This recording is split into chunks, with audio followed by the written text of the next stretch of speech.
हुन्छ यहाँ सबैलाई ख्रीष्ट यीशुको नाममा जय मसीह छ। आजको यो मर्निङ डिभोसनमा हामी छोटो पवित्र परमेश्वरको वचनलाई हामी अध्ययन गर्नेछौँ र आज हामी विशेष एउटा निर्णयको बारेमा हामी अध्ययन गर्नेछौँ। र जति पनि मानिसहरूले ठिक निर्णय लिएको छ ती मानिसहरू बडो आनन्दित भएको छ, तिनीहरूको भविष्य सुन्दर भएको छ। तर जति पनि मानिसहरूले बेठिक निर्णय लिएको छ तिनीहरूको जीवन एकदमै दुःखदायी भएको छ र तिनीहरूले एकदमै अप्ठ्यारो परिस्थितिहरूको सामना गर्नु परेको छ।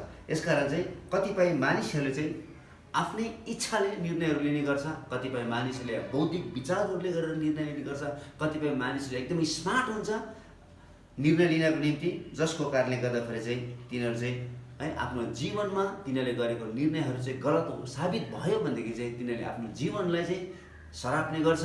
र कतिपय मानिसले आफूले गल्ती निर्णय लिएको कारणले गर्दाखेरि चाहिँ तिनीहरूले चाहिँ आत्महत्या पनि गरेको हामी धेरै व्यक्तिहरूको घटनाहरू हामी सुनि नै रहेका छौँ। यसकारण आज हामी क्रिस्चियन भएको कारणले गर्दाखेरि हामीमा थुप्रै किसिमको क्राइटेरियाहरू छ निर्णय लिनको निम्ति। यसकारण हामीले चाहिँ बाइबलमा धेरै यस्ता मानिसहरू छ जुन मानिसहरूले बेठिक निर्णय लिएको थियो, धेरै मानिसहरूले ठिक निर्णय लिएको थियो र बेठिक निर्णय लिने मानिसहरूले चाहिँ कसरी दुःख पाएको थियो र ठिक निर्णय लिने मानिसले कसरी चाहिँ तिनीहरूको जीवन एकदमै सुखदायी भएको थियो भन्ने कुराहरू हामी विश्वासीहरूको लागि चाहिँ थुप्रै त्यस्तो नमुनाहरू छ। यसमा हामीसँग चाहिँ बाइबल एउटा आधारित पुस्तक र पवित्र आत्माको प्रेरणाद्वारा लेखिएको पुस्तक भएको कारणले गर्दाखेरि चाहिँ हामीले जति पनि निर्णयहरू हाम्रो जीवनमा हामीले गर्नुपर्छ हामीले चाहिँ बाइबललाई चाहिँ आधारित बनाएर पवित्र परमेश्वरलाई चाहिँ केन्द्रित बनाएर र हाम्रो ध्यानहरू चाहिँ यीशुमा राखेर चाहिँ हामीले निर्णयहरू गर्नुपर्छ। हामी एक दुईवटा नमुनाहरू हामी हेर्नेछौँ र हामी विशेष हामी उडाउ पुत्रको बारेमा हामीले अध्ययन गऱ्यौँ भने लुकाको सुसमाचार 15 अध्यायमा हामीले राम्रोसँगले अध्ययन गऱ्यौँ भनेदेखि चाहिँ त्यहाँनिर चाहिँ एउटा सुख परिवार छ, एउटा आशिषमय परिवार छ, तर अचानक त्यो परिवारमा एउटा सानो समस्या देखा परेको छ, जसको कारणले गर्दाखेरि चाहिँ कान्छो छोराले चाहिँ आफ्नो सम्पूर्ण अंशको हिस्सा लिएर चाहिँ ऊ टाढो देशमा गएको छ र उसले चाहिँ त्यहाँनिर चाहिँ आफ्नो परिवारबाट छुट्टिएर टाढो देशमा एक्लै एउटा इन्डिपेन्डेन्ट लाइफ जिउने उसले रोजेको कारणले गर्दाखेरि र उसले त्यो छनौट गरेको कारणले उसले त्यो निर्णय गरेको कारणले गर्दाखेरि चाहिँ ऊ टाढो देशमा जानु त गयो र उसले आफ्नो निर्णय अनुसार ऊ त्यो ठाउँमा पुग्यो र उसले आफ्नो व्यक्तिगत जीवन जिउन थाल्यो। तर उसको इन्डिपेन्डेन्ट जीवन चाहिँ के हुन आयो त, उसले गरेको त्यो डिसिसन चाहिँ के हुन आयो त एकदमै खराब साबित भयो, जसको कारणले गर्दाखेरि चाहिँ उसले आफ्नो जीवन चाहिँ अन्तिममा आएर चाहिँ सुँगुरहरूसँग बिताउनु परेको छ र सुँगुरहरूसँग उसले आफूले आफ्नो जीवन बिताउनु परेको कारणले गर्दाखेरि त्यो ठाउँमा चाहिँ उसले चाहिँ एउटा यस्तो निर्णय गरेको छ जुन निर्णय चाहिँ उसले एकदम ठिक साबित भएको छ र ऊ चाहिँ फर्केर आएको छ। यसकारण उसले चाहिँ राम्रो ठाउँमा चाहिँ उसले बेठिक निर्णय गरेको छ र नराम्रो ठाउँमा चाहिँ उसले चाहिँ एकदमै ठिक निर्णय गरेको छ। यसकारण जब उनी फर्केर आएको छ हेर्नुहोस् है त, त्यहाँनिर चाहिँ एकजना मानिसले यहाँनिर चाहिँ असल निर्णय लिँदाखेरि चाहिँ त्यहाँनिर चाहिँ बाउ खुसी भएको छ, पुरै समाज खुसी भएको छ, स्वर्ग पनि खुसी भएको छ, परमेश्वर खुसी हुनुभएको छ, स्वर्गदूतहरू खुसी हुनुभएको छ। यसकारण हामी बाइबलमा थुप्रै त्यस्तो हामी घटनाहरू भेटाउँछौँ। हामी पढौँ त, हामी 15 अध्यायको 7 पद 10 पद र हामी 10 पद मात्रै हामी पढ्नेछौँ। म तिमीहरूलाई भन्दछु यसरी नै पश्चाताप गर्ने एकजना पापीको लागि परमेश्वरका स्वर्गदूतहरूका सामुने आनन्द हुन्छ। ल हेर्नुहोस् है त, स्वर्गदूतहरूको सामुने स्वर्गमा ठुलो आनन्द हुन्छ। यसकारण चाहिँ यो उडाउ पुत्रले एउटा ठिक निर्णय चाहिँ बेठिक ठाउँमा लिएको कारणले गर्दाखेरि चाहिँ उनी जब फर्केर आए उसको बाउ खुसी भएको छ, उसको पुरै समाज खुसी भएको छ, त्यहाँनिर ठुलो भोज दिएको छ र प्रभु यीशु आफैले पनि भन्नुभएको छ कि स्वर्गमा त्यहाँनिर चाहिँ विशेष स्वर्गदूतहरू पनि रमाएको छ, स्वर्ग रमाएको छ, परमेश्वर रमाउनु भएको छ। यसकारण चाहिँ जब हामी ठिक निर्णय लिन्छौँ धेरै मानिसहरूलाई यसले चाहिँ प्रभाव पार्न सक्छ र धेरै मानिसहरू चाहिँ खुसी हुन सक्छ भन्ने कुराहरू जब हामी प्रेरितको पुस्तकमा हामी 6 अध्यायमा आउँछौँ, जब मण्डलीको विकास हुँदै थियो, जब मण्डलीको वृद्धि हुँदै थियो, त्यति बेला चाहिँ त्यहाँनिर चाहिँ एउटा सानो समस्या देखा परेको छ र त्यो समस्याको समाधान गर्नका निम्ति चाहिँ त्यहाँनिर चाहिँ विशेष किसिमको त्यहाँनिर चाहिँ प्रभु यीशु ख्रीष्टका चेलाहरूले प्रेरितहरूले एउटा ठिक किसिमको निर्णय लिएको कारणले गर्दा चाहिँ पुरै त्यो मण्डलीमा एकदमै ठुलो आनन्द आएको छ। हामी पढाउँदा 6 अध्यायको 1 पददेखि लिएर 3 पदसम्म। ती दिनमा जब चेलाहरूको संख्या बढ्दै गएको थियो तब हिब्रूहरूका विरुद्धमा ग्रीक यहुदीहरूले गनगन गरे, किनभने दैनिक खाद्य वितरणमा तिनीहरूका विधुवाहरूले चाहिँदो भोजन पाउँदैन थिए। तब बाह्रै चेलाहरूको समूहलाई बोलाएर भने, परमप्रभुको वचन प्रचार गर्न छोडेर खुवाउने पियाउने सेवा गर्न हामीलाई उचित हुँदैन। यसकारण भाइयो, तिमीहरू मध्येबाट पवित्र आत्मा र बुद्धिले भरिएका र सबैको आदर पाएका 7 जना मानिस छान, जसलाई हामी यस काममा नियुक्त गरौँ। ल हेर्नुहोस् न, त्यहाँनिर मण्डलीमा खानेकुरोको समस्या भएको कारणले गर्दाखेरि चाहिँ त्यो समस्याको समाधान गर्नको निम्ति प्रेरितहरूले आफू त्यो सेवाकामा लाग्नुको सट्टामा चाहिँ उनीहरूले चाहिँ अरू 7 जनाहरू, हेर्नुहोस् है त, जो मानिस चाहिँ बुद्धिले पोख्ता भएका मानिसहरू थियो, जसको नाम चलेको थियो, जो मानिसहरू चाहिँ पवित्र आत्माले भरपुर भएका व्यक्तिहरू थियो, त्यस्ता मानिसहरूलाई चाहिँ यो समस्याको समाधान गर्नका निम्ति त्यो सेवाकायमा तिनीहरूलाई लाग्नका निम्ति चाहिँ यिनीहरूले ठिक किसिमको निर्णय लिएर चाहिँ 7 जना विशेष मानिसलाई छानेको छ, जसको कारणले गर्दा चाहिँ त्यो मण्डलीमा एकदमै ठुलो एकदमै आनन्द आएको छ। र त्यसपछि हामी तल पढ्दै गयौँ भनेदेखि चाहिँ हामी 15 अध्याय प्रेरितको पुस्तक 15 अध्यायमा हामी आयौँ भने चाहिँ त्यहाँनिर चाहिँ अन्य जातिहरूको बिचमा पावलले जुन सुसमाचार लिएर गएको थियो र पावलको सुसमाचार प्रचारमा उसको सन्देश यही थियो कि मुक्ति पाउनको निम्ति चाहिँ यीशु ख्रीष्टलाई विश्वास गर्नुपर्छ भन्ने कुराहरू। तर यहुदी परम्परा मान्ने मानिसहरूले चाहिँ यीशु ख्रीष्टलाई विश्वास गरेर मात्रै पुग्दैन, तर तिनीहरूले चाहिँ यहुदी परम्परा अनुसार चाहिँ यहुदी व्यवस्थालाई पनि तिनीहरूले पालन गर्नुपर्छ, अनि मात्रै तिनीहरूलाई चाहिँ पवित्र मण्डलीको सदस्यहरू दिनेछ भन्ने जुन किसिमको अडान राखेको थियो। र यसले गर्दाखेरि चाहिँ मण्डली वृद्धिमा, सुसमाचार प्रचारमा, मण्डली विकासमा एकदमै ठुलो परिस्थितिको सृजना भएको थियो, जसको कारणले गर्दाखेरि चाहिँ यरुसलेममा सबभन्दा पहिलो क्रिस्चियन सभाको बैठक बस्नु पर्यो र त्यो बैठकमा चाहिँ याकुबको नेतृत्वमा र त्यहाँनिर अरू प्रेरितहरू र पावल आफै पनि अन्य जातिका प्रेरितहरू र यहुदी प्रेरितहरू र अरू यहुदी मानिसहरू बसेर चाहिँ प्रभु यीशुको चेलाहरूको साथमा बसेर चाहिँ उनीहरूले एउटा यस्तो किसिमको निर्णय गरेको छ र जुन निर्णय चाहिँ त्यो एकदमै ठिक साबित भएको छ, जसको कारणले गर्दा चाहिँ अन्य जाति चर्चहरूको बिचमा चाहिँ एउटा विशेष किसिमको एउटा विजय भएको छ, किनभने यहाँनिर चाहिँ तिनीहरूले अन्य जातिहरूको पक्षमा चाहिँ उनीहरूले ठिक निर्णय लिएको छ। यसकारण ठिक निर्णय गर्नाले चाहिँ कति ठुलो आनन्द हुन्छ भन्ने कुरो हरेक अन्य जाति मण्डलीमा चाहिँ एउटा ठुलो खुसी छाएको थियो र पछि चाहिँ यहुदी परम्परा मान्ने विश्वासीहरूले पनि यसलाई चाहिँ स्वीकार गर्नु परेको थियो। यसकारण चाहिँ हामी यहाँनिर के भेटाउँछौँ भन्दाखेरि चाहिँ 15 अध्यायमा चाहिँ असल निर्णय गर्यो भनेदेखि चाहिँ सारा मण्डली पनि रमाउने छ। एउटा घर मात्रै रमाउने छैन, स्वर्ग मात्रै रमाउने छैन, तर सारा मण्डली नै, सारा समाज नै रमाउने छ भन्ने कुरो चाहिँ यसले हामीलाई सिकाउँदछ। र हामी पुरानो करारमा उदाहरणको निम्ति हामी हावालाई हेऱ्यौँ भनेदेखि चाहिँ है, हावाले चाहिँ जुन फल उसले देखेको थियो त्यो फल चाहिँ अत्यन्तै रहरलाग्दो र खानको निम्ति एकदमै चाहना गरेको कारणले गर्दाखेरि चाहिँ त्यहाँनिर चाहिँ हावाले चाहिँ बेठिक निर्णय गरेको छ र उसले बेठिक निर्णय गरेको कारणले गर्दाखेरि चाहिँ यो संसारमा एकजना मानिस आदमबाट त्यो पाप प्रवेश परेको छ र त्यो पापले चाहिँ अहिलेसम्म पनि संसारलाई चाहिँ पुरै रूपले त्यसले चाहिँ तहस-नहस गरेको छ। यदि प्रभु यीशु ख्रीष्ट हाम्रो निम्ति क्रुसमा बलिदान हुन नआउनु भएको भएदेखि यो पापले हाम्रो जीवनलाई चाहिँ कति अप्ठ्यारो परिस्थितिमा लाने थियो होला। यसकारण चाहिँ त्यहाँनिर चाहिँ हावाले चाहिँ बेठिक निर्णय गरेको छ, खाने कुरामा उसले चाहिँ बेठिक निर्णय गरेको कारणले चाहिँ के भएको छ त, संसारमा पाप प्रवेश भएको छ। र दोस्रो व्यक्तिलाई हामी उदाहरणको रूपमा हामीले हेऱ्यौँ भने चाहिँ एसाउ भन्ने व्यक्ति जो चाहिँ एउटा ज्येष्ठ व्यक्ति हुनुहुन्थ्यो र उसको सारा ज्येष्ठ अधिकार थियो। हेर्नुहोस् है त, आत्मिक रूपमा उसको अधिकार थियो, शारीरिक रूपमा उसको अधिकार थियो, तर उसले एउटा सानो खानेकुरामा चाहिँ उसले चाहिँ आफ्नो ज्येष्ठ अधिकार चाहिँ उसले बेचेको छ। उसले चाहिँ त्यहाँनिर पनि बेठिक निर्णय गरेको छ। यहुदा इस्करियोतीले हेर्नुहोस् है त, उसले आफ्नै मालिक आफ्नै गुरु आफ्नै शिक्षक यीशु ख्रीष्टलाई हेर्नुहोस् न, जसले आफ्नो आँखाले प्रभु यीशु ख्रीष्ट को हुनुहुन्छ, उहाँको व्यक्तित्व कस्तो छ, उहाँले कस्तो किसिमको सेवाई गर्नुभएको छ, उहाँले कसरी मानिसको बिचमा ठुलो ठुलो आश्चर्य कामहरू गर्नुभयो, ती सबै कुराहरू उसले अनुभव गरेर पनि देखेर पनि ती कुराहरूमा ऊ रमाएर पनि उसले चाहिँ ठिक निर्णय गर्न सकेन र उसले यस्तो किसिमको व्यक्तिक निर्णय गर्यो जसको कारणले गर्दाखेरि चाहिँ उसले चाहिँ प्रभु यीशु ख्रीष्टलाई त्यो थोरै पैसाको लागि प्रभु यीशु ख्रीष्टलाई उसले बेचिदिएको छ र उसले थोरै पैसाको निम्ति मात्रै होइन तर उसले एउटा चुम्बनद्वारा चाहिँ प्रभु यीशु ख्रीष्टलाई बेचिदिएको छ।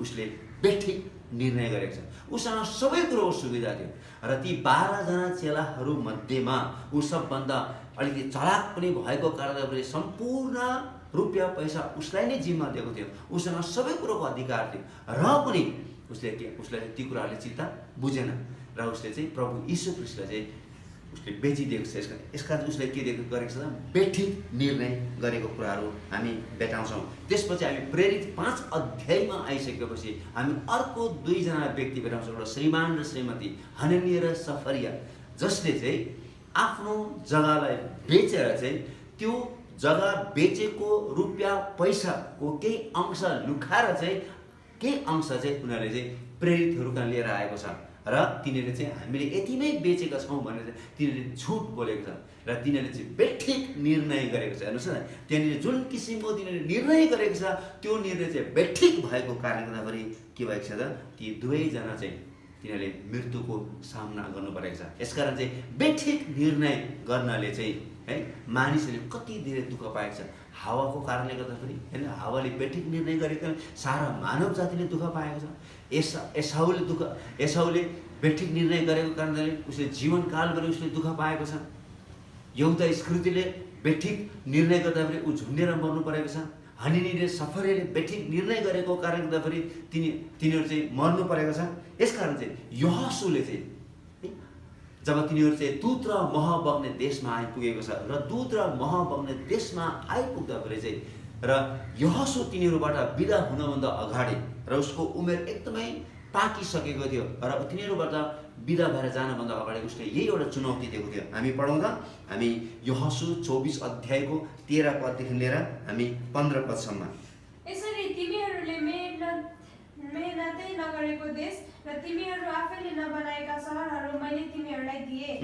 तिमीहरू तिनमा बस्दैछौ र आफैले नरोपेका दाखबारी र बज्रेश्वर बारीका फल तिमीहरूले खाँदैछौ। यसकारण अब परमप्रभुको भय मान र सारा विश्वस्तता साथ उहाँको सेवा गर। तिमीहरूका पिता पुर्खाले युफ्रेटस नदी पारी र मिश्र देशमा पूजेका देवताहरूलाई फ्याँक र परमप्रभुको सेवा गर। तर यदि परमप्रभुको सेवा गर्न तिमीहरूलाई मन पर्दैन भने त तिमीहरूले कसको सेवा गर्ने? आजै तिमीहरूले रोज कि तिम्रा पिता पुर्खाले युफ्रेटस नदी पारी पूजेका देवताहरू, कि तिमीहरू अहिले बसेका देशका एमोरीहरूका देवताहरू? तर म र मेरो गणनाले परमप्रभुकै सेवा गर्नेछौ। ल हेर्नुहोस् न, यहाँनिर यहोशूले अन्तिम उसले चाहिँ एउटा चुनौती दिएको छ। तिमीहरू कसको सेवा गर्न चाहन्छौ? युफ्रेटिस नदी पारीका जुन तिमीहरूको पिता पुर्खाले पुज्दै आएको देवी देवतालाई तिमीहरू पुज्न चाहन्छौ कि तिमीले जुन परमेश्वर तिमीलाई मिश्र देशको दासत्वबाट निकालेर ल्याउनु भएको छ र तिमीले मेहनतै नगरेको, तिमीले कमाउँदै नकमाएको, तिमीले सोच्दै नसोचेको ठाउँमा परमेश्वरले प्रशस्त दिनुभएको छ, उहाँ परमेश्वरको सेवा गर्न चाहन्छ। तर म र मेरो परिवारले परम प्रभुकै सेवा गर्नेछ भनेर चाहिँ उसले स्पष्ट पारिदिएको छ। यसकारण चाहिँ हामी के थाहा पाउनुपर्छ भन्दाखेरि चाहिँ we have power to come and go है। हामीसँग चाहिँ आउने पनि शक्ति छ, हामीसँग जाने पनि शक्ति छ, हामीसँग साथी बनाउने पनि शक्ति छ, हामीसँग शत्रु बनाउने शक्ति पनि छ, हामीसँग असल कुरा छान्ने शक्ति पनि छ, हामीसँग खराब छान्ने कुरा शक्ति पनि छ, हामीसँग आज्ञा पालन गर्ने शक्ति पनि छ, हामीसँग चाहिँ अनाज्ञा पालन गर्ने शक्ति पनि छ। यसकारण त्यो चाहिँ हामीमा निर्णय पर्छ। यसकारण चाहिँ decisions are not usually made in vacuum है। हामी त्यत्तिकै हामी चाहिँ निर्णयहरू लिँदैनौँ, हामी चाहिँ एउटा केही न केही कारणले गर्दाखेरि चाहिँ हामी निर्णय लिन्छौँ। They are created by influences that are around us. यसकारण हामी जति पनि निर्णयहरू लिन्छौँ हामी चाहिँ हाम्रो वरिपरि भएका विभिन्न कुराहरूको कारण दबावमा चाहिँ हामी निर्णयहरू लिने गर्छौँ। जस्तै हामीसँग के छ, हामीसँग चाहिँ हाम्रो कल्चर छ, हाम्रो आफ्नो आफ्नो संस्कृति छ। हामी आफ्नै आफ्नै संस्कृतिमा हुर्किएको कारणले गर्दाखेरि काहीँ न काहीँ त्यो संस्कृतिको प्रभाव हामीमा भएको कारण त्यो संस्कृति अनुसार चाहिँ हामी चाहिँ के गर्छौँ त, हामी चाहिँ निर्णयहरू लिने गर्छौँ, पहिलो कुरो। दोस्रो कुरो चाहिँ हामीले जुन किसिमको अभ्यास अथवा हामीले जुन किसिमको हामीले तालिमहरू पाएका छौँ, हामीले जुन किसिमको शिक्षाहरू पाएका छौँ, त्यस शिक्षा अनुसार, त्यस तालिम अनुसार चाहिँ हामी निर्णयहरू गर्ने गर्छौँ। कतिचोटि चाहिँ हामीले गर्दै आएको आस्था, हामीले गर्दै गरेको विश्वास है, त्यो कुराहरूमा आधार बनाएर त्यसको प्रभावले पनि हामी निर्णयहरू गर्ने गर्छौँ। कतिचोटि चाहिँ हाम्रो परिवारको कारणले गर्दाखेरि चाहिँ हामी निर्णय गर्छौँ। हेर्नुहोस् त, हाम्रो बाउको कारणले गर्दाखेरि, हाम्रो आमाको कारणले गर्दाखेरि, हाम्रो दाजुको कारणले गर्दाखेरि, हाम्रो दिदीको कारणले गर्दाखेरि, हाम्रो फेनाको कारणले गर्दाखेरि, ज्वाइँको कारणले गर्दाखेरि फल्नाले यसो भनेको छ, फल्नाले मलाई यो पढ्नु भनेको छ है, र विभिन्न व्यक्तिहरूको है, परिवारको विभिन्न किसिमको है प्रभावको कारणले गर्दाखेरि चाहिँ हामी निर्णयहरू गर्ने गर्छौँ। कतिचोटि चाहिँ हाम्रो साथीहरूको कारणले गर्दाखेरि, हाम्रो साथीहरू चाहिँ यो चर्च जाने भयो, यसको चाहिँ हामी पनि यो चर्च जान थाल्यौँ। हाम्रो साथीहरूले यो विषय पढ्ने भयो, यसको म पनि यो विषय पढ्न चाहन्छु हैन। हामी चाहिँ विभिन्न व्यक्तिहरूले हैन, यसकारण चाहिँ हाम्रो संस्कृतिले हामीलाई विभिन्न किसिमको हामीले पाएको शिक्षा तालिमले है, विभिन्न किसिमको संस्कारले, विभिन्न किसिमको विश्वासले, विभिन्न किसिमको पारिवारिक वातावरणले, परिवारको सदस्यहरूबाट र हाम्रो साथीहरूबाट को प्रभावले गर्दाखेरि चाहिँ हामी धेरैचोटि चाहिँ हामी विभिन्न किसिमको निर्णयहरू गर्छौँ, र हामी यति धेरै निर्णयहरू गर्छौँ, कतिवटा निर्णयहरू चाहिँ काम नलाग्ने निर्णयहरू पनि हामी गर्छौँ। यसकारण what is the basis of our decision, यसकारण हाम्रो निर्णय गर्ने आधार चाहिँ के हो त हैन, त्यो चाहिँ हामीले बुझ्नुपर्छ है। अरू मानिसले के सोच्छ भनेर हामी निर्णय गर्छौँ कि धेरैचोटि चाहिँ हामी चाहिँ अरू मानिसलाई हेरेर, अरू मानिसलाई देखेर, अरू मानिसको देखासेखी गर्नका निम्ति चाहिँ अरू मानिसले भनेको आधारमा चाहिँ र अरूले के सोच्छ होला यदि मैले यसो गरेँ भनेदेखि चाहिँ भनेर चाहिँ अरू मानिसको डरको कारणले गर्दाखेरि चाहिँ र अरू मानिसको देखासेखी गर्नका निम्ति चाहिँ हामी चाहिँ निर्णय गरिपठाउँछौँ। यसकारण चाहिँ वाट अदर थिङ्स है, अन द्याट बेसिस, त्यो आधारमा चाहिँ हामी निर्णयहरू गर्ने गर्छौँ। तर हामीले चाहिँ कसरी निर्णय गर्नुपर्छ भन्दा चाहिँ परमेश्वरले चाहिँ कसरी सोच्नुहुन्छ त्यो चाहिँ इम्पोर्टेन्ट। मैले जुन निर्णय गर्दैछु, मेरो निर्णयमा चाहिँ परमेश्वर कतिको खुसी हुनुहुनेछ, परमेश्वरले चाहिँ कसरी सोच्नुहुनेछ, परमेश्वरको दृष्टिकोण कस्तो हुनेछ, त्यो अनुसार चाहिँ मैले निर्णय गर्नुपर्छ है। र यसकारण चाहिँ हामी चाहिँ कुन ठिक हो, कुन बेठिक हो, त्यसलाई चाहिँ कतिचोटि आधार बनाएर पनि हामीले निर्णय गरिरहेको हुन्छौँ। यसकारण चाहिँ कतिचोटि चाहिँ हामी फेल हुन सक्छौँ। यसकारण चाहिँ जे जतिसुकै होस् है, चाहे हामी अरू मान्छेलाई देखासेखी गरेर होस्, चाहे परमेश्वरको डर मानेर होस्, चाहे हामी ठिक र बेठिकलाई आधार बनाएर हामीले निर्णय गरेर पनि त्यो चाहिँ हाम्रो व्यक्तिगत उत्तरदायित्व हो। हामी कसरी चाहिँ हामीले आफ्नो व्यक्तिगत निर्णयहरू लिइरहेका छौँ, त्यो चाहिँ हाम्रो आफ्नै व्यक्तिगत, त्यो चाहिँ के हो त रेस्पोन्सिबिलिटी। अरूले भनेको आधारमा हाम्रो संस्कृतिले गरेको इन्फ्लुएन्स अनुसार भन्दा पनि चाहिँ त्यो चाहिँ ममा भर पर्छ, म कस्तो किसिमको निर्णय गर्छु भन्ने कुराहरूमा। यसकारण चाहिँ you have to make decisions and live by them. यसकारण चाहिँ तपाईँ आफैले नै निर्णय गर्नुपर्ने हुन्छ र तपाईँ आफै नै त्यो निर्णय अनुसार जिउनुपर्ने हुन्छ। यसको अहिले हामीले भर्खरै अध्ययन गरेको कुरा त्यही हो कि जसरी चाहिँ प्रोडिगल सन अथवा उडाउ पुत्रले बेठिक निर्णय गरेको थियो, तर ऊ चाहिँ के हुन आयो, बेठिक हुन आयो। र जब उसले बेठिक ठाउँमा चाहिँ जब उसले निर्णय गर्यो तब ऊ चाहिँ ठिक हुन आयो। यसकारण चाहिँ हामी जुनसुकै ठाउँमा छौँ, सायद हामीले गरेको कतिवटा गलत निर्णयहरू बेठिक हुन सक्छ, तर त्यसलाई हामीले सच्याएर चाहिँ तुरन्तै चाहिँ त्यसलाई चाहिँ हामीले ठिक बनाउन सक्छौँ। यसमा हामी क्रिस्चियनहरूको निम्ति चाहिँ धर्मशास्त्र बाइबलमा स्पष्ट रूपले विभिन्न मानिसहरूले गरेको निर्णयहरू उल्लेख गरिएको छ, र ती मानिसहरूबाट हामीले पाठ सिक्नका निम्ति चाहिँ हाम्रो निम्ति चाहिँ पवित्र आत्माको प्रेरणाद्वारा उल्लेखित धर्मशास्त्र बाइबल हामीसँग छ। यसकारण हामीले त्यसलाई चाहिँ आधार बनाएर चाहिँ यदि हामीले निर्णयहरू गऱ्यौँ भनेदेखि चाहिँ हामी चाहिँ ठिक ठाउँमा हामी पुग्न सक्छौँ, हाम्रो जीवनहरू खुसी हुन सक्छ। यसकारण यहाँनिर चाहिँ जति पनि मानिसहरूले असल निर्णयहरू गरेको छ, घर परिवारमा तिनीहरू खुसी आएको छ, समाजमा खुसी आएको छ, मण्डलीमा खुसी आएको छ, स्वर्गमा खुसी आएको छ। तर जति पनि मान्छेले बेठिक निर्णयहरू गरेको छ तिनीहरूले मान्छेलाई चोट पुर्याएको छ र तिनीहरूले समाजलाई रुवाएको छ र तिनीहरू अन्तिममा आएर चाहिँ सहन नसकेको कारणले गर्दा चाहिँ तिनीहरूले आत्महत्या गरेको छ। हुन्छ, परमेश्वरले तपाईँहरू सबैलाई आशिष दिएका हुन् र तपाईँले कस्तो किसिमको निर्णय गर्दै हुनुहुन्छ तपाईँले आफैले सोच्नु होला र परमेश्वरले तपाईँलाई असल निर्णय गर्नको निम्ति सहायता गर्नु। हुन्छ, जय मसीह।